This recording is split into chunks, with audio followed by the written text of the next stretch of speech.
Hi everybody, welcome back to Bedtime Stories with me, Kenny, where the parents can go ahead and take a break and the kids can get ready to go to sleep.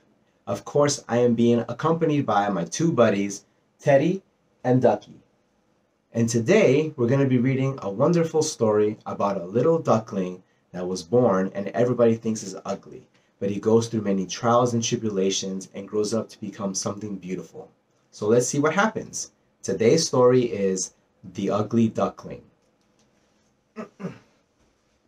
Oh, and this is going to be a two-parter, so buckle in, babies. It's a long story. Let's get ready. The Ugly Duckling by Hans Christian Andersen. It was lovely summer weather in the country, and the golden corn, the green oats, and the haystacks piled up in the meadows looked beautiful.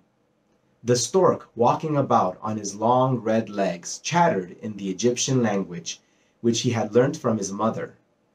The cornfields and meadows were surrounded by large forests, in the midst of which were deep pools. It was indeed delightful to walk about in the country. In a sunny spot stood a pleasant old farmhouse close by a deep river, and from the house down to the water side grew great burdock leaves, so high that under the tallest of them a little child could stand upright. The spot was as wild as the center of a thick wood. In this snug retreat sat a duck on her nest, watching for her young brood to hatch. She was beginning to get tired of her task, for the little ones were a long time coming out of their shells, and she seldom had any visitors. The other ducks liked much better to swim about in the river than to climb the slippery banks, and sit under a burdock leaf to have a gossip with her. At length one shell cracked, and then another, and from each egg came a living creature that lifted his head and cried, "Beep, beep." "Quack, quack," said the mother, and then they all quacked as well as they could, and looked about them on every side at the large green leaves. Their mother allowed them to look as much as they liked, because green is good for the eyes. "How large the world is," said the young ducks, when they found how much more room they now had than while they were inside the eggshell. "Do you imagine this is the whole world?" asked the mother. "Wait till you have seen the garden.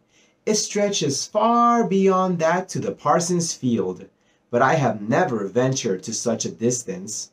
Are you all out?" she continued, rising. "No, I declare the largest egg lies there still.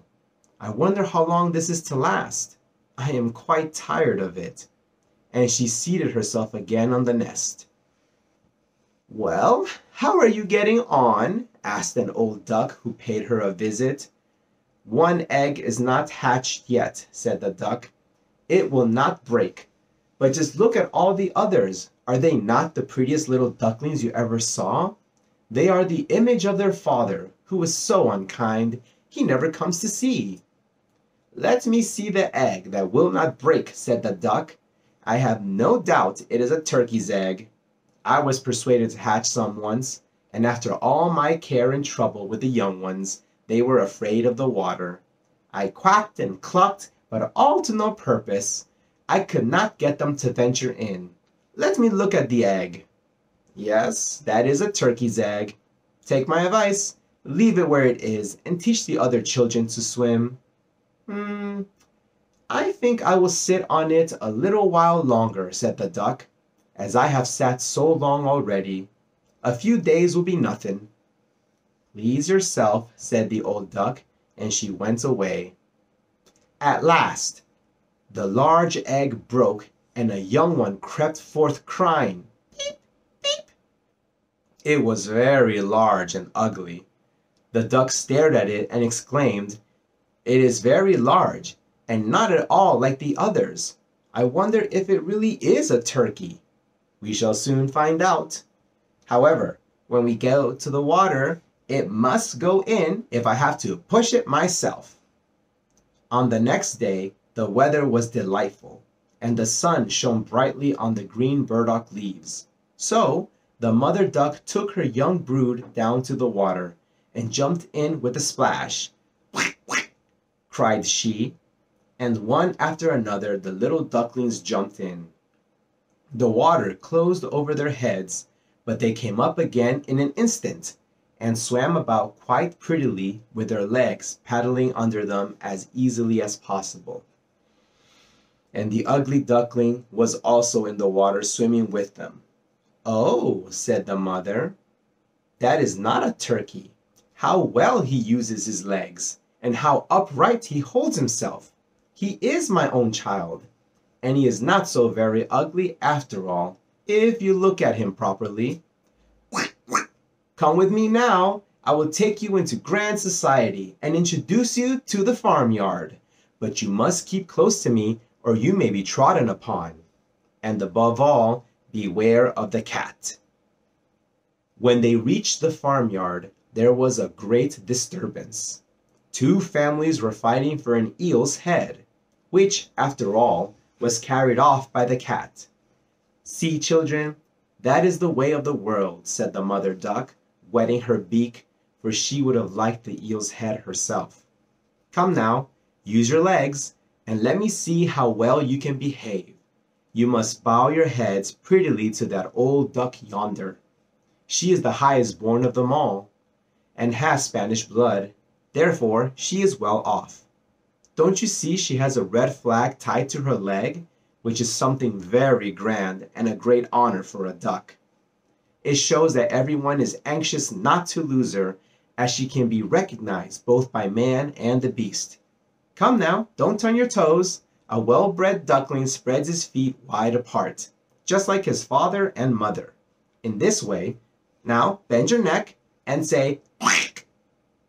The ducklings did as they were bid, but the other ducks stared and said, "Look, here comes another brood, as if there were not enough of us already. Oh, and what a queer-looking object one of them is. We don't want him here." And then one flew out and bit him on the neck. "Let him alone," said the mother. "He is not doing any harm." "Yes, but he is so big and ugly," said the spiteful duck, "and therefore he must be turned out." "The others are very pretty children," said the old duck with the rag on her leg. "All but that one. I wish his mother could improve him a little." "That is impossible, your grace," replied the mother. "He is not pretty, but he has a very good disposition, and swims as well or even better than the others. I think he will grow up pretty, and perhaps be smaller.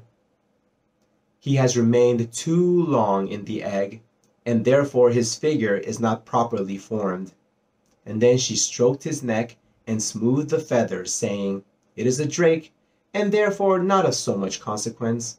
I think he will grow up strong and be able to take care of himself." "The other ducklings are graceful enough," said the old duck. "Now make yourself at home, and if you can find an eel's head, you can bring it to me." And so they made themselves comfortable. But the poor duckling, who had crept out of his shell last of all, and looked so ugly, was bitten and pushed and made fun of, not only by the ducks, but by all the poultry. "He is too big," they all said. And the turkey cock, who had been born into the world with spurs, and fancied himself really an emperor, puffed himself out like a vessel in full sail, and flew at the duckling, and became quite red in the head with passion, so that the poor little thing did not know where to go, and was quite miserable because he was so ugly and laughed at by the whole farmyard. So it went from day to day till it got worse and worse. The poor duckling was driven about by everyone. Even his brothers and sisters were unkind to him, and would say, "Ah, you ugly creature, I wish the cat would get you." Whew. And his mother said she wished he had never been born. The ducks pecked him, the chickens beat him, and the girl who fed the poultry kicked him with her feet.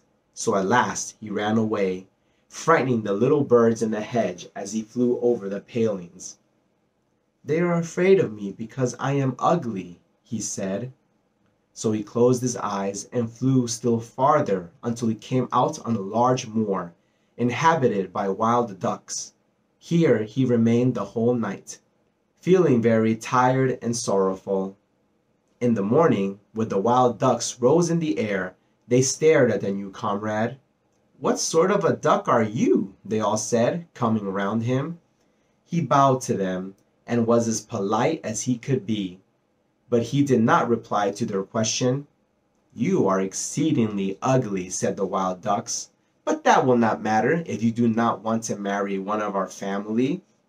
Poor thing! He had no thoughts of marriage. All he wanted was permission to lie among the rushes and drink some of the water on the moor.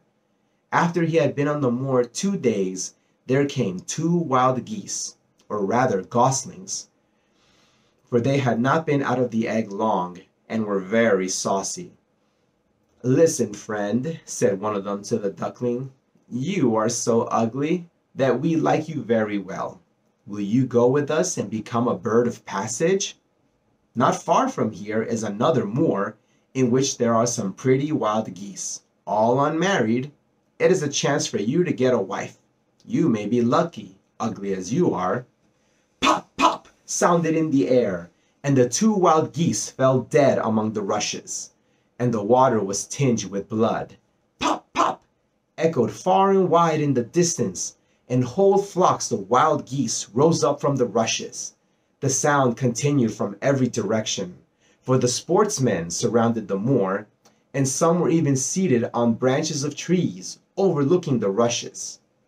The blue smoke from the guns rose like clouds over the dark trees, and as it floated away across the water, a number of sporting dogs bounded in among the rushes, which bent beneath them wherever they went. How they terrified the poor duckling!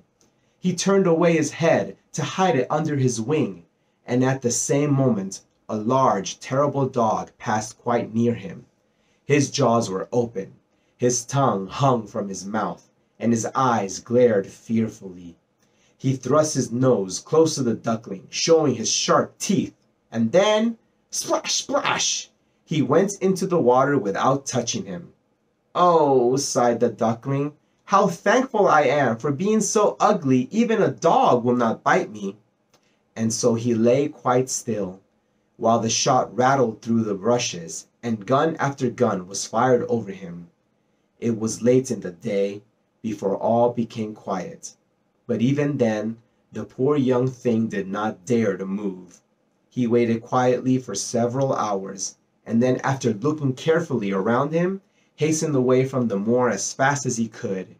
He ran over field and meadow till a storm arose, and he could hardly struggle against it. Towards evening he reached a poor little cottage that seemed ready to fall, and only remained standing because it could not decide on which side to fall first. The storm continued so violent that the duckling could go no farther. He sat down by the cottage, and then he noticed that the door was not quite closed in consequence of one of the hinges having given way. There was therefore a narrow opening near the bottom large enough for him to slip through, which he did very quietly, and got a shelter for the night. All right, kiddos, we're going to stop right here. Wow, this is kind of a sad story, but it's going to get better. The duck is away from all the danger, and he found the cottage. Well, it's time for you guys to go to bed, and I'll see you all next time. Bye-bye.